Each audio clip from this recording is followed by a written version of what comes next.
இயேசுநாதா வாரும் இயேசுநாதா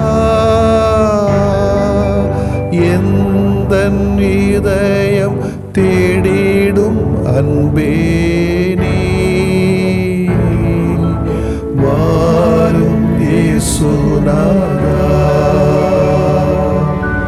வாரும் இறைவனே வாரும் இறைவனே எந்தன் இதயம் தேடிடும் அன்பே நீ வாரும் இறைவனே வாரும் இறையாவியே வாரும் இறையாவியே எந்தன் இதயம் தேடிடும் அன்பே நீ வாரும் இறையாவியே.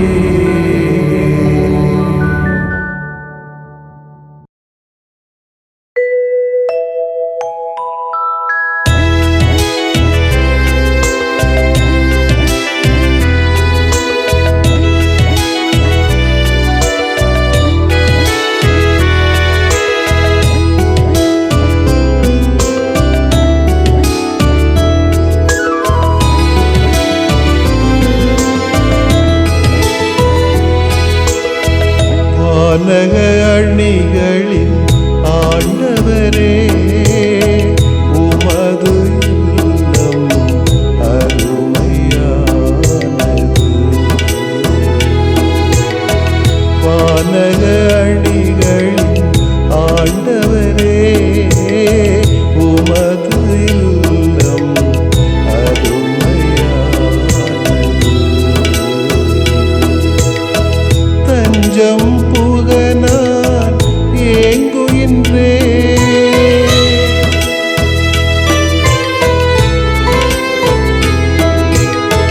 தஞ்சம் புகனான் ஏங்குகின்றே உடலும் உள்ளமும் பாடின்றே.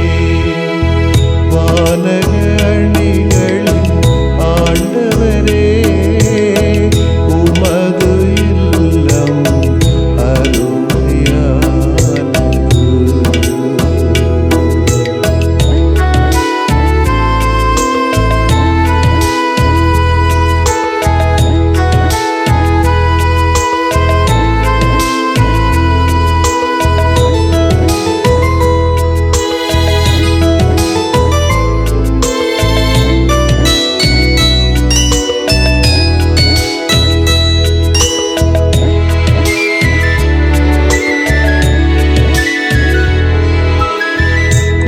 குருவிகளுக்கு வீடமைத்தீர், குஞ்சுகளுக்கு உணவும் தந்தீர்.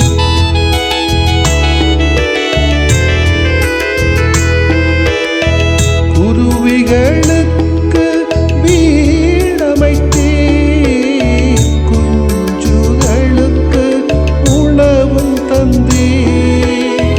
குறைவில்ல தினம் பெறுவோம், குறைவில்ல அருளை தினம் பெறுவோம். குன்றின் தீபமாய் உயர்ந்திருப்ப, குன்றின் தீபமாய் உயர்ந்திருப்ப. வானக அணிகளின் ஆண்டவரே உமது இல்லம் அருமையானது.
தந்திரே, கேடுகளின்றி நலம் தந்திரே, கேளாமல் நன்மை செய்பவரே, கேளாமல் நன்மை செய்பவரே, வானக அணிகளின் ஆண்டவரே, உமது இல்லம் அருமையானது.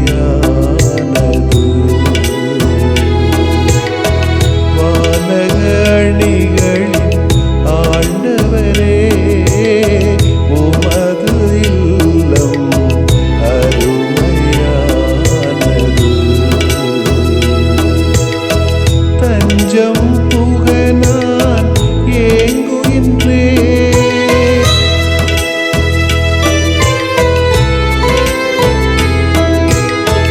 தஞ்சம் புக நான் ஏங்குகின்றேன், உடலும் உள்ளமும் பாடுவே. வானக அணிகளின் ஆண்டவரே, உமது இல்லம் அருமையானது.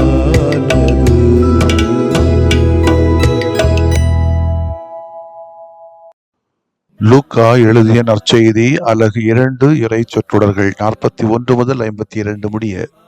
ஆண்டுதோறும் இயேசுவின் பெற்றோர் பாஸ்கா விழாவை கொண்டாட எருசலேமுக்கு போவார்கள்.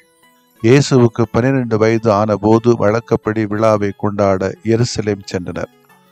விழா நாட்கள் முடிந்து அவர்கள் திரும்பிய போது சிறுவன் இயேசு எருசலேமில் தங்கிவிட்டார். இது அவருடைய பெற்றோருக்கு தெரியாது. பயணிகள் கூட்டத்தில் அவர் இருப்பார் என்று எண்ணினர். ஒரு நாள் பயணம் முடிந்த பின்பு உறவினரிடையேயும் அறிமுகமானவரிடையேயும் அவரை தேடினர். அவரை காணாததால் அவரை தேடிக்கொண்டு எருசலேமுக்கு திரும்பிச் சென்றார்கள். 3 நாட்களுக்கு பின் அவரை கோவிலில் கண்டார்கள். அங்கே அவர் போதகர்கள் நடுவில் அமர்ந்து அவர்கள் சொல்வதை கேட்டு கொண்டும் அவர்களிடம் கேள்விகளை எழுப்பிக் கொண்டும் இருந்தார். அவற்றை கேட்ட அனைவரும் அவருடைய புரிந்து கொள்ளும் திறனையும் அவர் அளித்த பதில்களையும் கண்டு மலைத்து போயினர். அவருடைய பெற்றோரும் அவரை கண்டு வியப்பில் ஆழ்ந்தனர். அப்பொழுது அவருடைய தாய் அவரை நோக்கி, மகனே, ஏன் இப்படி செய்தாய்? இதோ பார், உன் தந்தையும் நானும் உன்னை மிகுந்த கவலையோடு தேடிக்கொண்டிருந்தோமே என்றார்.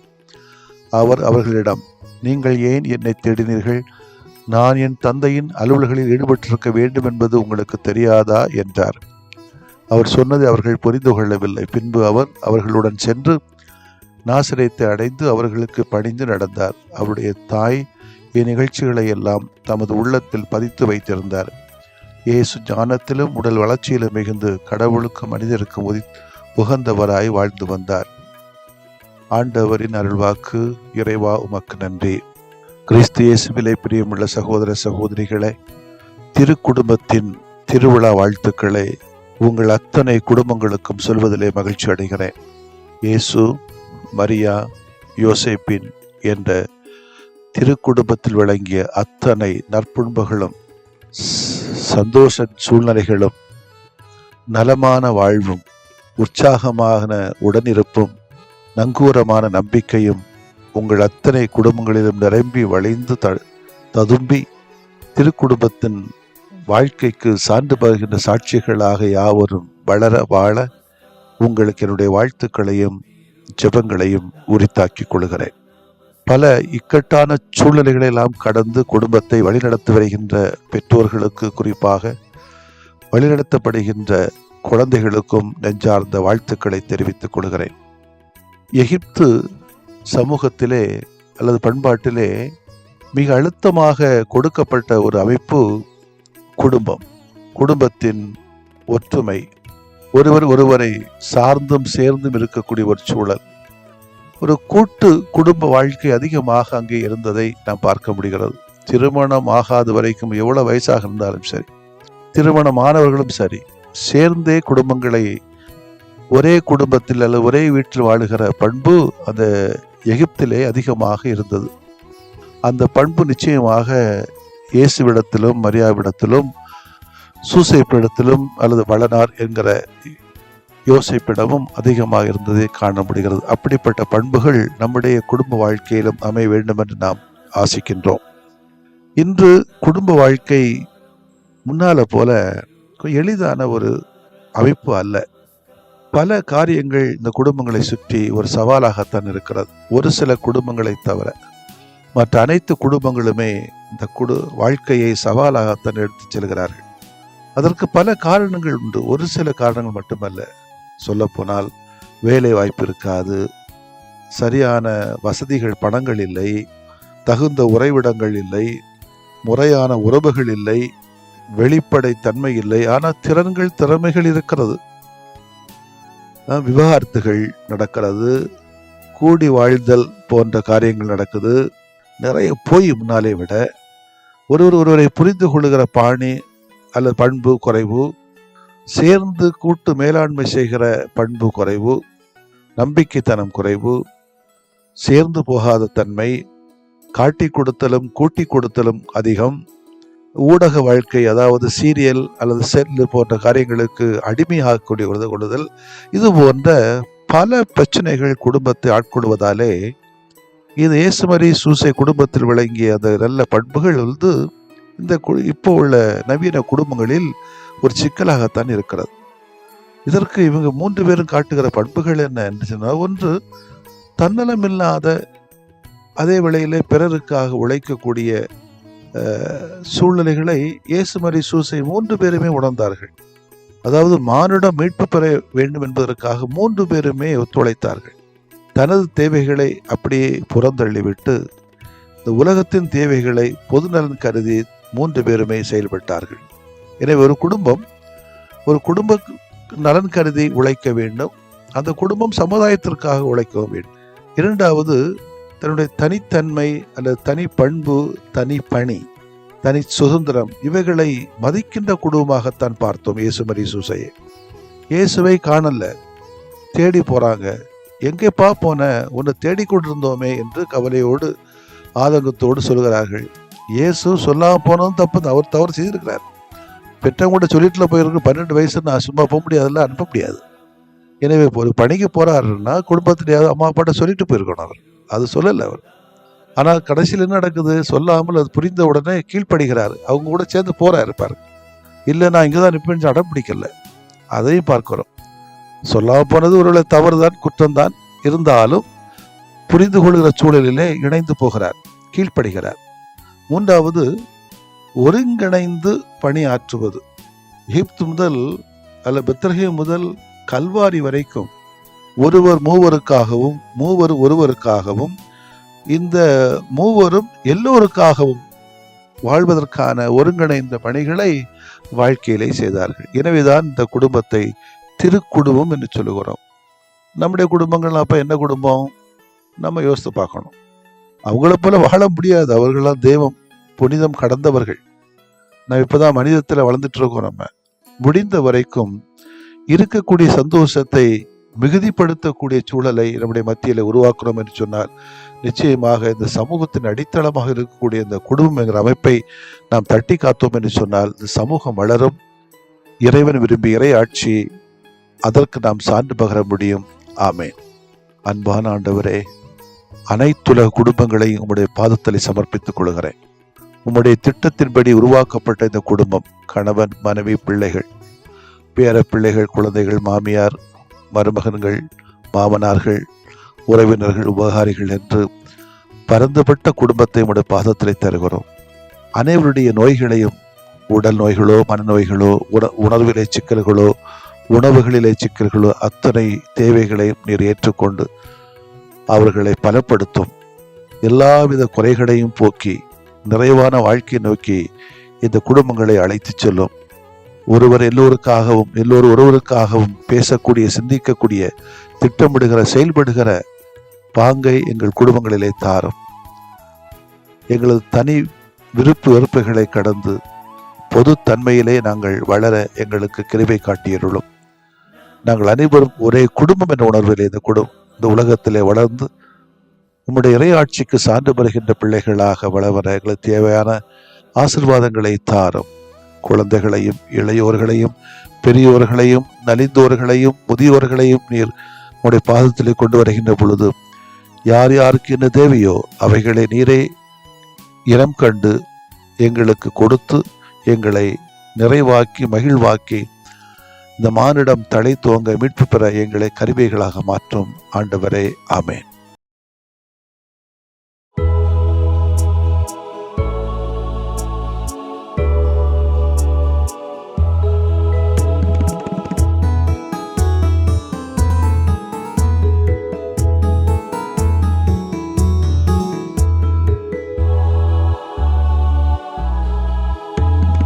நம்பிக்கை நலம் தருமே, இறை நம்பிக்கை நலம் தருமே, நம்பிக்கை நலம் தருமே, இறை நம்பிக்கை நலம் தருமே.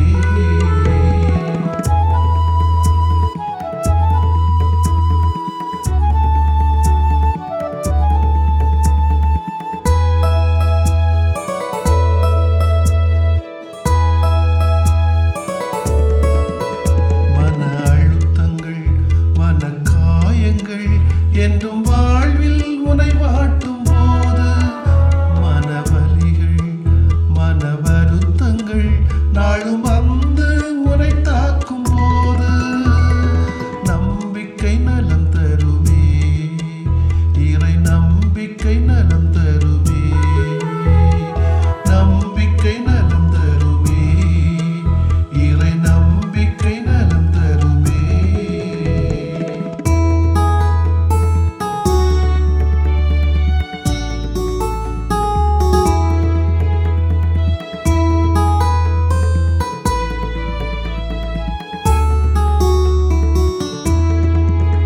மனப்புண்கள், மனச்சோர்வுகள் தினம் இருளாய் உனை சிதைக்கும் போது, மன பயங்கள், மன ஏக்கங்கள் நிதம் மலையாய் உனை நெருக்கும் போது, நம்பிக்கை நலம் தருமே, இறை நம்பிக்கை நலம் தருமே, நம்பிக்கை நலம் தருமே, இறை நம்பிக்கை நலம் தருமே.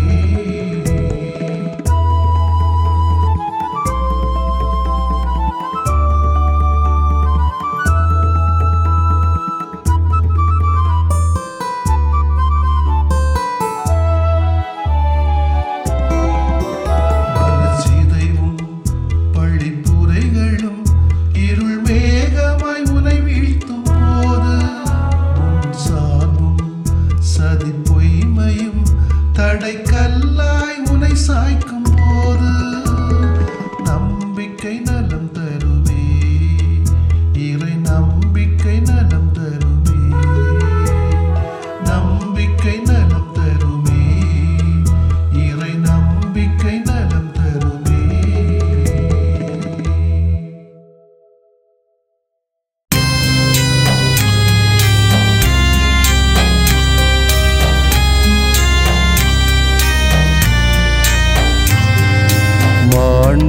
மாண்புயரிவருள் அடையாளத்தை தாழ்ந்து பணிந்து ஆராதிப்போம். பழைய நியம முறைகள் அனைத்தும் இனி மறைந்து முடிவு பெறுக. புதிய நியம முறைகள் வருக. புலன்களாலே மனிதன் இதனை அறிய இயலா. குறைகள் நீக்க நம்பிக்கையின் உதவி பெறுக.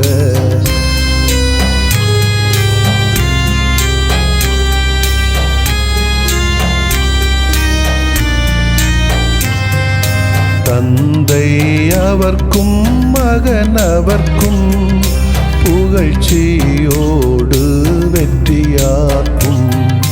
மீட்பின் பெருமை மாட்சிமையோடு வலிமை வாழ்த்து யாவுமாக. இருவரிடமாய் வருகின்றவராம் தூய ஆவியானவர்க்கும் அளவில்லாத சமப்புகழ்ச்சி என்றுமே உண்டாகுக. ஆமென். வானி நின்று அவர்களுக்கு அப்பமளித்தீரே. இனிமையெல்லாம் தன்னகத்தில் கொண்ட அப்பம் இதுவே. மன்றாடுவோமாக. இறைவா, இந்த வியப்புக்குரிய அருளடையாளத்திலே உம்முடைய பாடுகளின் நினைவை எங்களுக்கு விட்டு சென்றீ. உமது திருவுடல் திரு ரத்தமாகியவற்றின் தூய மறைபொருளை வணங்கும் நாங்கள் உமது மீட்பின் பயனை இடைவிடாமல் துய்த்து உணர்ந்து மகிழ அருள்வீராக. தந்தையாகிய இறைவனோடு தூய ஆவியாரை ஒன்றிப்பில் இறைவனாய் என்றென்றும் வாழ்ந்து ஆட்சி செய்கின்ற உம்மை மன்றாடுகின்றோ.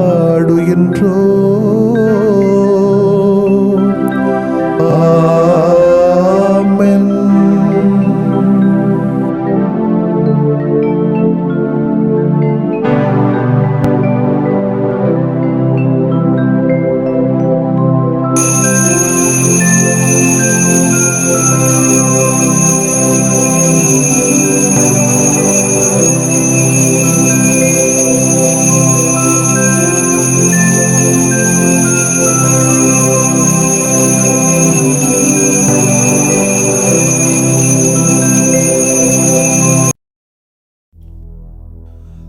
மரியே,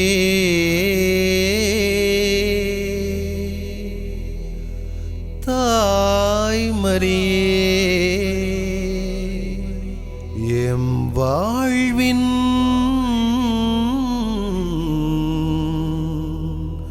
மாதிரியே.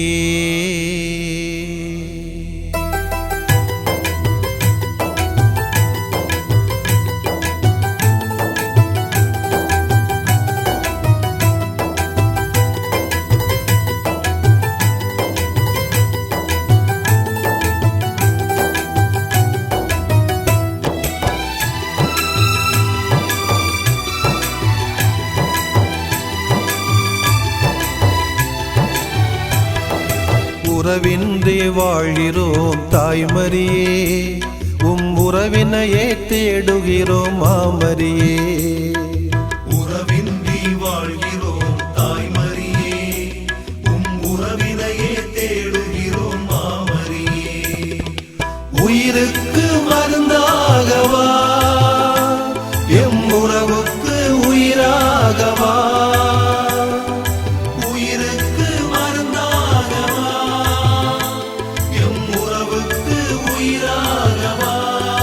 அன்னை மரியே, உறவின்றி வாழ்கிறோம் தாய்மரியே, உம் உறவினையே தேடுகிறோம் மாமரியே. உறவின்றி வாழ்கிறோம் தாய்மரியே, உம் உறவினையே தேடுகிறோம் மாமரியே.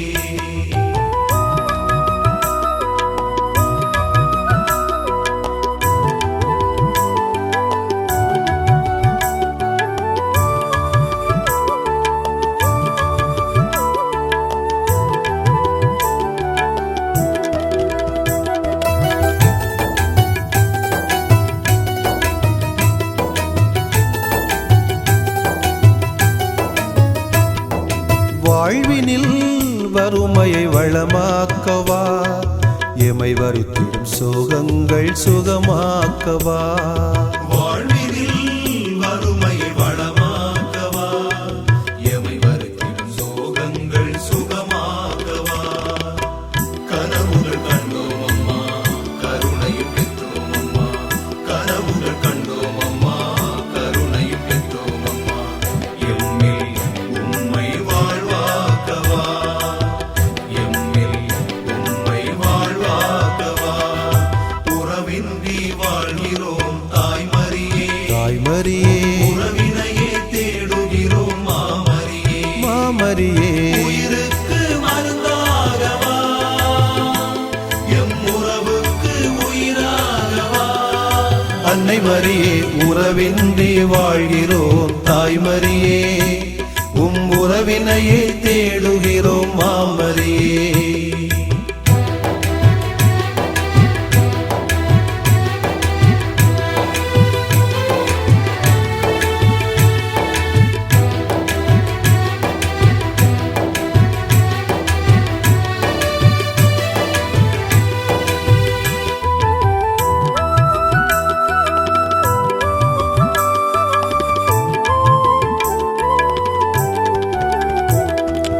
வாழ்க்கையின் இருளினை ஒளியாக்கவா, எம் வாழ்வின் வலிமைதனை பயனாக்கவா.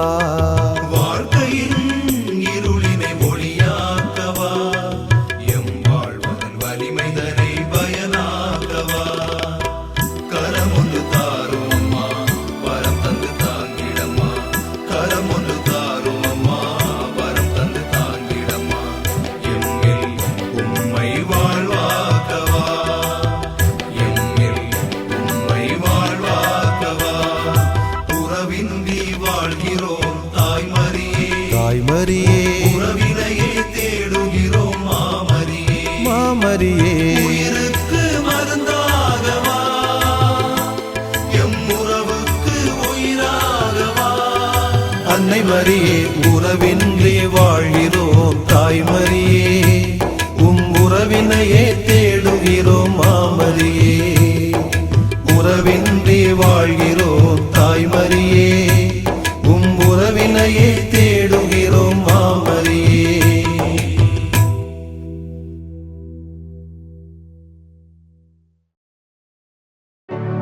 நிலையான புகழுக்குரிய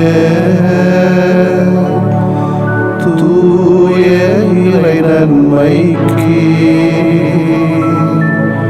எல்லா காலமும் தொழுகையும் புகழும் போற்றியும் ஆட்சிமையும் உண்டாக கடவது. போற்றியும் ஆட்சிமையும் உண்டாக கடவது. தந்தை, மகன், தூய ஆவியாரின் பெயராலே ஆமென்.